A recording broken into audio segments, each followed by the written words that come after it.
Mighty Tarnished, welcome back to the Mountain Run. This is a challenge run where I'm beating Eldenring as the Mountain from Game of Thrones using no heal flasks, spells, or incantations, just a basic Greatsword.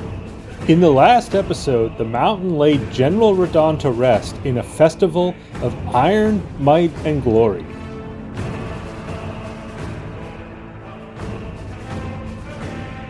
With 2 great runes acquired, we now have access to Leyndell, the royal capital of the lands between. This is the stage of a run that I refer to as the Gauntlet, the series of endgame bosses that stand between you and the throne. With the Gauntlet ahead of us, it's the perfect time to finalize our build and talk levels. For a normal Elden Ring playthrough, endgame level is around 150 plus or 125 on the lower end. My vision for the Mountain is somewhere in between around mid 130s. This allows me to hit 60 vigor, 60 or more strength, and around 30 endurance. In runs without the Mountain's restriction, it's manageable to have 40 vigor, or in a no-hit run, just base vigor, which allows you to complete the game under-leveled in the lower 100s. The Mountain cosplay, however, is inherently about sacrificing some HP to trade and the thrill of victory on a sliver of health. The equal vigor and strength investment feels more accurate to the character.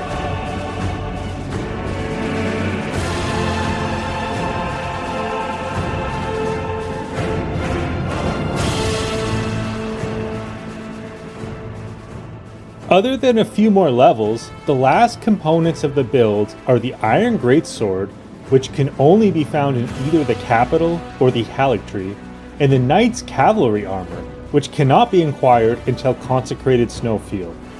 With all of this on the table, the plan is simple. Get the Iron Greatsword, declare victory in the Capital, beeline for the Knight's Cavalry armor, and then a non-stop gauntlet of carnage and might.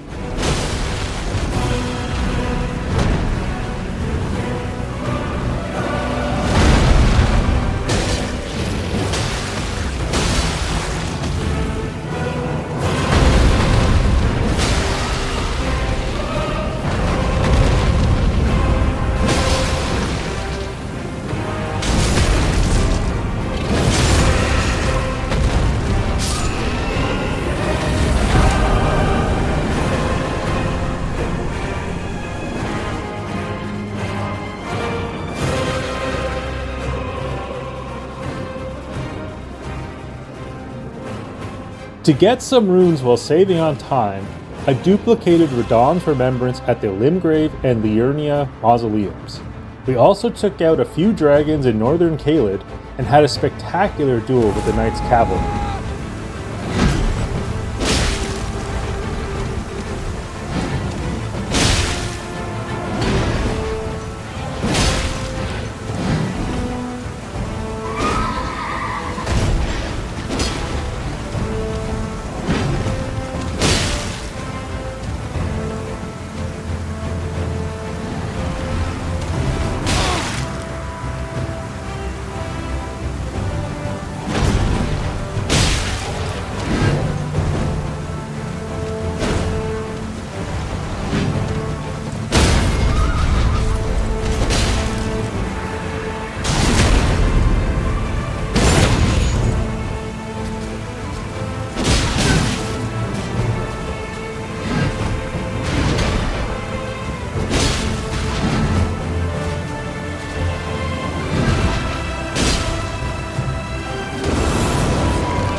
On our way into the capital, the Mountain finds himself against a formidable rock monster.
Slaying the rock monster yields some much needed smithing 6 that we'll use once we get the Iron Greatsword.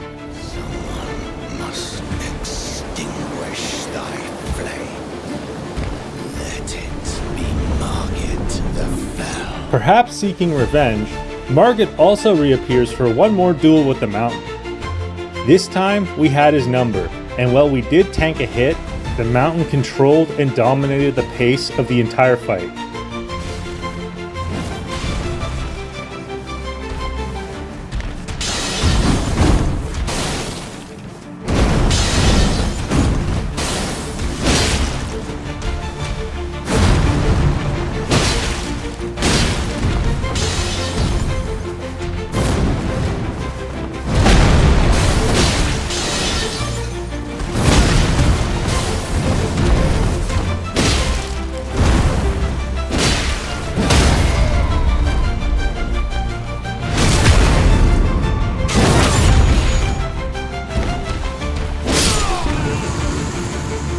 Get destroyed, Margit.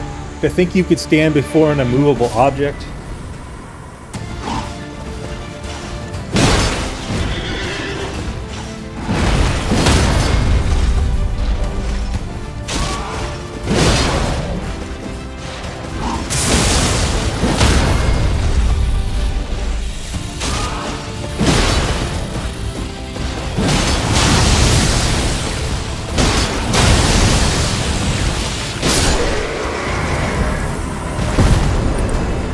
After stun-locking the DTS into oblivion, we're finally in Leyndell, and the first order of business is getting our Iron Greatsword. I'm not going to lie, this was probably the biggest hurdle of the run thus far. To farm the Iron Greatsword, we have to run all the way from the Avenue Balcony Grace all the way over to the Leonine Misbegotten near the Eastern Lift.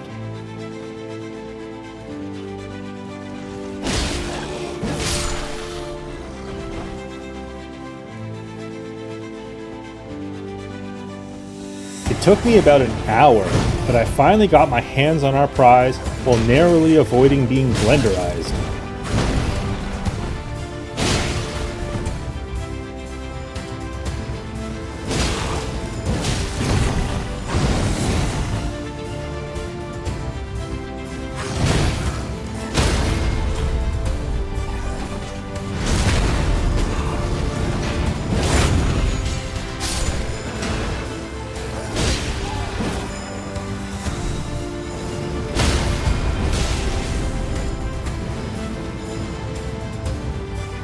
With the smithing stones we've been collecting and saving, we are able to immediately upgrade our sword to a whopping plus 20. To get it to max level later on, we need a few smithing 8s, some of which are located in the sewers of the capital. It's a harrowing adventure, especially under-leveled and without heals. The mountain, however, was up for the challenge and wanted to test things out with our new sword.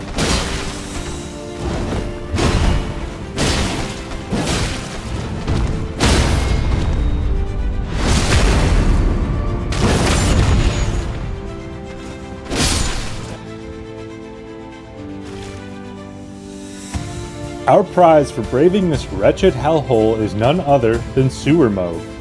There are 3 reasons why fighting Sewer Mohg here feels right. For one, he nets a lot of runes and is a perfect transition into the Gauntlet. 2, he's the twin brother of Morgott. In an ode to the Hound and the Mountain, tackling the twin brothers back to back simply just feels right. Lastly, I decided against fighting Mohg in Mohgwyn Palace. That fight, especially for a no-heal run, requires extra side questing to be able to handle the Nahil phase. Given how much time I had to spend farming the Iron Greatsword, it's just too much. Fighting him here instead nets us an honest, slightly under-leveled, tense fight for honor and glory.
At the end of the day, being slightly underleveled didn't matter.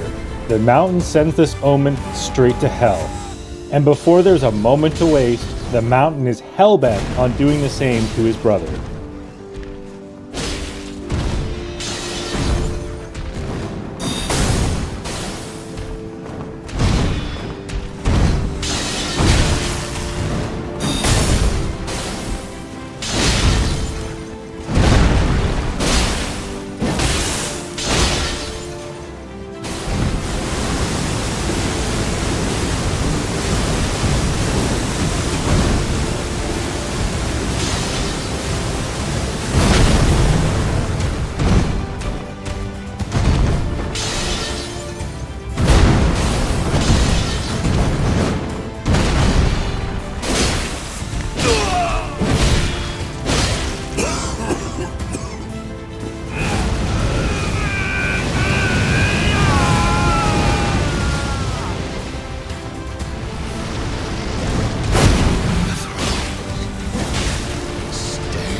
What a great fight!